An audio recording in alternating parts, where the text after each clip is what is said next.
you're watching InvestComics TV, and when I think of you, I touch myself. Hey, we're on. I'm Shaun from Famous Faces.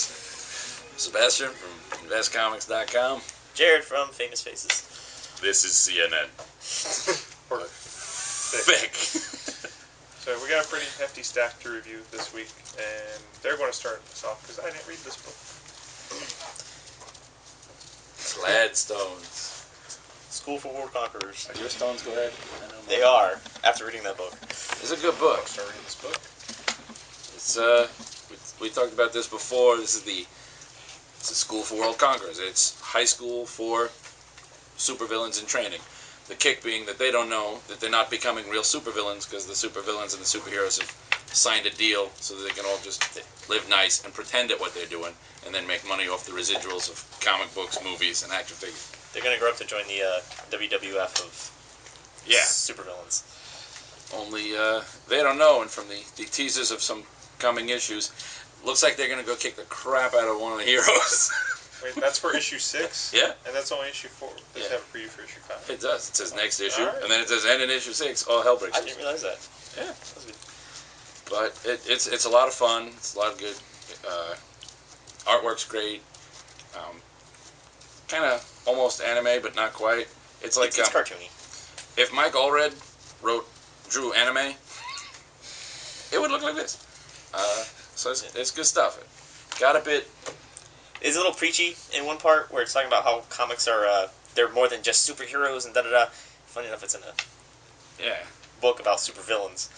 And it's dedicated to Scott McCloud. Scott McCloud, yeah. So it's, if you've read anything that he's put out, it's And then just recapping the stuff he says. But other than that, the issue's great. Yeah.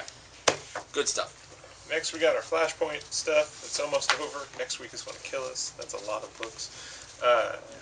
You need to turn the other way. Tell me which Yeah, I two know. I'm going from. I don't know. I just passed you. Okay. Flashpoint, Legion of Doom, ABIN, Wonder Woman, the Furies, and the Outsiders. They were all really, really good. Apparently, DC just doesn't care about killing anyone anymore. Yeah, at least in people this left and right. universe. It's outside of continuity, and continuity's starting over. So ABIN had a every really issue, cool somebody ending. dies. ABIN had a really cool ending. I hope. Oh, this one's ABIN had a really cool ending. I hope that takes place in Flashpoint 5. Oh, that is cool. That's right. Legion of Doom. I thought the opposite, just to be difficult. Really? Yeah, I was like, meh, dick. Legion of Doom. We're from the generation of... Or this Power Ranger is now a different colored Power Ranger. That's awesome. Oh, so He's not from that generation. That's true. I hate you both. They have Megazords in here. I'll be all over this.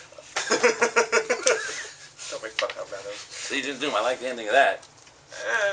The last Bloody page end. was really cool, but it's just... I like molten plastic. Wonder Woman and the Furies, that was good. Outsiders was okay. Boobs. Boobs. Power Girl. Boobs. Yeah, just zoom in on that, and boom, we're already up to 200 views. We haven't even posted this yet. Totally tag boobs when we post this. Boobs, we should link it. Boobs. It's a search term. People are thinking Keyword. Boobs. Power Girl. Sentence I never thought I'd say in my life. Alright? I miss Judd Winnick. I feel so dirty. It's okay. But I actually really liked his run on this. I loved his run on JLI that apparently doesn't count. I don't understand anything anymore. Put it down. But this, it was okay as endings go. I liked the choice of some of the villains they used. It was a cute little story, but it really wasn't the send-off that this series deserved. Okay, could have been better. You set these up this order on purpose, just to... I never Just to get, make them Superboy's talk your about two. I don't care I about never get to Superboy. inhale. Last issue of Superboy. Yay. As we know and love him, He's going to be it. he's not going to Piece be a of paper robot. on his back. He's gonna come back with That's going to be on no his back. logo on his T-shirt and a tattoo, and maybe How do you tattoo impenetrable skin? I don't understand. It's reverse Hey, engineering. look, there's the cover. But for this, I want to show off the cover. For the next don't make me kick you. For this story run, it was. I thought it was a good ending for this story. Yeah. I don't know if Was Crypto in it? Yes, Crypto was in it. Yes. Crypto I don't see listed anywhere in in the new DCU. In the new DCU. I don't see a boy and his dog in my new Superboy. So he hasn't shown up yet. This was good. This was a for the 11 issues of this series. This is really good. Get the trades. You'll like it, and you'll see. Hey, why'd they cancel this and reverse engineer him? And I'll say, I don't know. Goodbye, Green Lantern Corps. It wasn't written by Tony Bird. Do you have anything good to say about it? It was okay. I mean, it was 4 separate stories and just saying goodbye to separate people, and the art was really bad. I couldn't. The second I saw that Kyle thing, I was sad. Scott Collins. Oh. Scott Collins wrote it, I guess. I don't know. Go to the next one. Go to your Butcher Baker. This is the only time I'll give Green Lantern a bad review. Butcher Baker, Candlestick Maker. Don't forget that a Butcher Baker is a whole nother book. Yeah, they're sort of the same. The second issue, giving Butcher's origin as we lead towards the end of the boys. It's good. It's violent. It's the boys. It's Garth Ennis. It's Garth Ennis and Derek Robertson artwork. It's gorgeous, but it's a bloody mess with bad words. Read it to your kids. Go to sleep. Issue 2 of Captain America. I really didn't like this issue as much as the first one. I have no idea where this went from the first one. Yeah. Looking back on it, there was a huge gap we missed. Yeah, they forgot to put out the .1 issue that explains apparently the 1.1. Oh god. I was so lost in this thing. It was still good. I'm also suffering from the separation anxiety of not having Bucky as Captain America anymore. No, I'm fine with that. Steve Rogers is boring in this. I don't know. I think this kind of exemplifies that. It's still pulling on like a botched mission from World War II that I don't care about. Mixed reviews. Apparently, Steve Rogers has some like art's good, story 60-year-old. I don't particularly care for. Go to that one. Is that another girl? Yeah, awesome. No, it looks like it, but it's not. Yes, tragically, that to break Shaun's heart, that is not Supergirl kissing another girl. That's a boy. Last week I said that the last issue of Batgirl was so good that it made me deeply regret the end of it and not at all look forward to a new Batgirl. This issue of Supergirl makes me think maybe the relaunch has potential. Hey, remember when Nick Spencer was supposed to write that book and he stopped? He set up a good premise, at least. Whatever. Name one character in that book. Keep your chocolate out of my peanut. Supergirl. Chris Cross did the artwork. I'm a big Chris Cross fan. I don't necessarily feel this was the best stuff Chris Cross has ever done. I just like saying Chris Cross. I just think of the 90s rap group. Chris Cross will make you Daddy Mac will draw you Supergirl. Don't do that again. You backwards pants. It was. Walking Dead. It's Walking Dead. Did you read Walking Dead? Did you read this? Yes. It's Walking Dead. It's always good. Just read it. Just read it. Get all the trades, catch up to current. Here's the thing, though. It's not the same story arc repeating over and over again, despite what some people think. There's multiple things happening. They would give you a more in-depth review, but I only read it in trades. And I just like picking. They don't want to ruin it for me. Go to Legion. That was your favorite book of the Legion. I really liked the last issue of Legion of Superheroes before the reboot. Sacrifice. They made... I don't want to tell you who dies. Well, I do want to tell you who dies, but I'm not going to. They did I want to see him die. Damn, I can't say anything. Because now, if I talk about the character, then you'll know that it was him who died. But, they did some really good stuff in there with a character that I didn't think I would like. They made me really like him and feel a pang. Character development. Yeah, it's good. Good stuff. It's things that writing should have. Right. My hands are tied. I'm talking about it. Yeah, it was a really good issue. What? Check it out. Even if you haven't read any Legion stuff, it works out well. Okay, X-Men. This issue's finally leading to what a lot of X-Men fans have been looking forward to, at least from what I've been hearing. A good story? Juggernaut. Yes! Juggernaut, as you know, has been possessed by a hammer. He's walking across the country from New York to San Francisco, going to take down Utopia. Except he's not. It's like Forrest Gump. He's not following the wishes of Sidorak anymore, and the X-Men kind of rat him out. So Sidorak passes the gem on to a new wielder, and it's Colossus. Colossus, by the end of this issue, is putting on the Juggernaut helmet, and so hopefully next issue is a huge fight. It'll be really exciting. This was like really a cool. Box of mutants. You never know what you're gonna get, but it's probably Phoenix. And Wolverine. actually, I'll review these at the same time. X-Men Schism, Schism. and Generation Hope. These are Schism. Schism Hope. Schism Hope. Ew. She's young. This you have to read this after Schism. But Wait, which one you gotta read after Schism? Hope. Generation Hope after Schism. Should probably do that. Schism, obviously keeping on with the Those new kids are dicks. theme of the Like new that. Hellfire Club, ramping up their attacks against the mutants, and they force someone, spoiler, into a situation that they have to, confront them. Might not necessarily like the outcome, but My only problem was it felt like between 2 and 3 something was missing, though. Another point Did you get I that? didn't feel We that. need more I just thought there was something not there. But it's definitely good, and then obviously this expands on the events and takes it a much closer personal look at it, as opposed to the broad spectrum events that Schism shows you. Like a broad spectrum. I'm picturing like a really fat spectrum. So I am God's vengeance. Slow down. I'm gonna turn you all into donuts.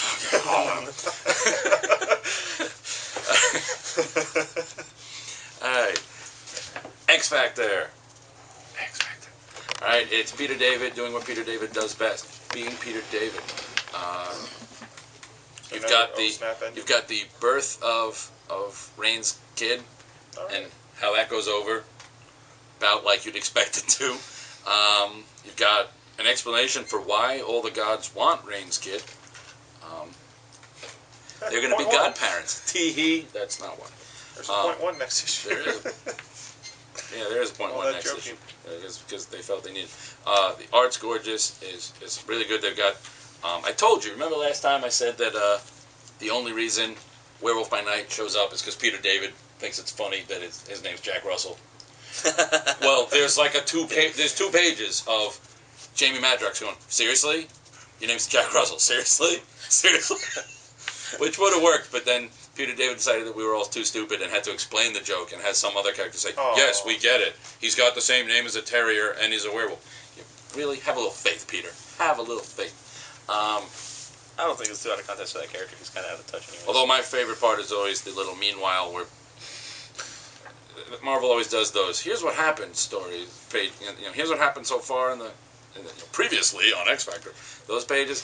Peter David always adds his own little meanwhile. Peter, and he talks about what Peter's doing. And apparently, Spider-Man and Spider-Man 2099 team up in the new Spider-Man Edge of Time video game. So I almost actually want to play the Spider-Man game.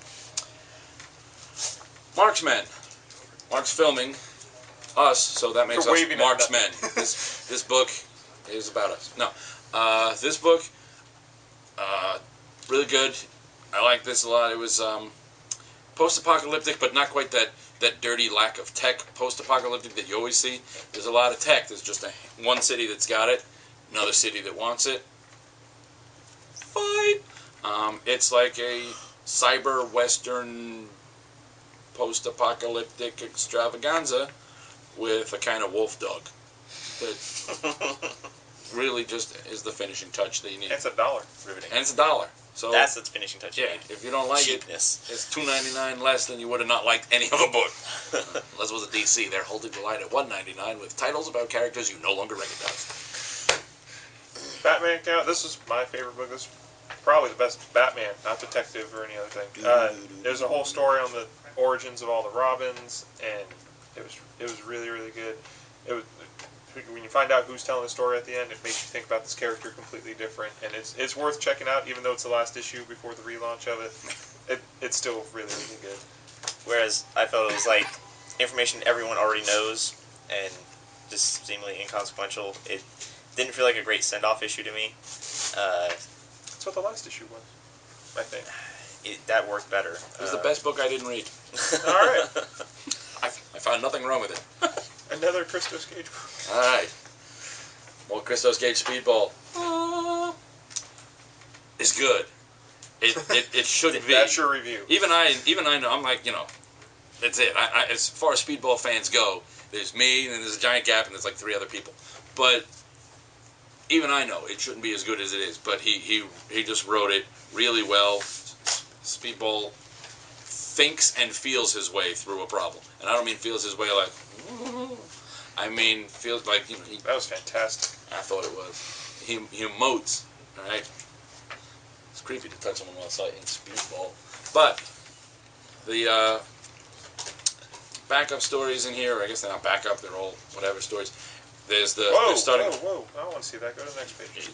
There's the forming of a potential new team with the kids again. I always like the Thunder that looks Strike's as bad as jerk. every other team that Spider-Girl is on. No, I like this. And for an old Day, school Game Boy. What the hell's going on? I don't know what it is, but it is an old school Game Boy. It is an old school Game Boy, but he's using it to interface something because he's Joe. I liked it, although I don't know. Again, I'm biased. I spend all day surrounded by kids because of my job, but the dialogue was a bit like kids maybe 15 years ago. Invincible Iron Man, still really solid. Keeping on with Stark being in the Asgardian Forge, working on new weapons, dealing with his newly lost sobriety. And it's just really good. I'm loving watching him fall off the wagon, as bad as that is. Captain America takes his chip away. Yeah, he's a complete mess, and I love it. And Pepper Potts shows up in Rescue. Jared loves alcoholics. I like watching the human drama of people dealing with his new armor looks like a giant flask. But apparently someone in Asgard doesn't want him doing what he's doing and is sending or they're bribing the dwarves to send assassins after him, so that's pretty interesting, I think. The invincible wild turkey. More books awesome, I love it. Avengers Academy Fear Itself, because I just freaking did the last one. Christos Gage, you are awesome for putting this book out every 2 weeks. That is amazing. Is it the same artist, everyone, too? I think so. It looks like it. I believe so. Wow. I don't know what the heck is going on. Good for them. For every book that's been late and delayed and whatever, they just... Why do you not turn that off before we do this? I feel like I need to go level 4 in it. Alright, Jared got his last review and we're good. That's it. It's Jared's bedtime. Bye, Jared. Willy Wonka called. He needs a fat blue girl squeeze. Oh my god. He's off to Oompa Loompa Doopity Do It. So, yeah, Christos Gage puts out one of these like every other week, and they're great. The storyline has been great. Again, it's the same review he gave you 2 weeks ago. Yeah, it's just it continues to be great. Stop listening to me and go stop watching this crap on the internet and go read the book. It's awesome. I guess this is our book of the week, our graphic novel of the week. Graphic novel of the week here, Halcyon. I love this in the individual issues. I picked up the trade because you've seen the way I organize my comics. I'm never gonna find it if I want to reread it. So here it is. It'll go on a shelf. It'll look pretty. I still need to read this. It's a world in which one villain gets the idea, I know how to beat the heroes.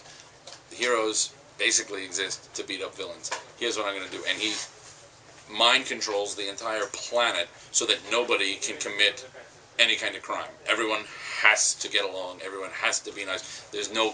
The heroes spend spend their days just like stopping natural accidents and just kind of helping. Uh-oh, plane's going to crash. That's all they've got left.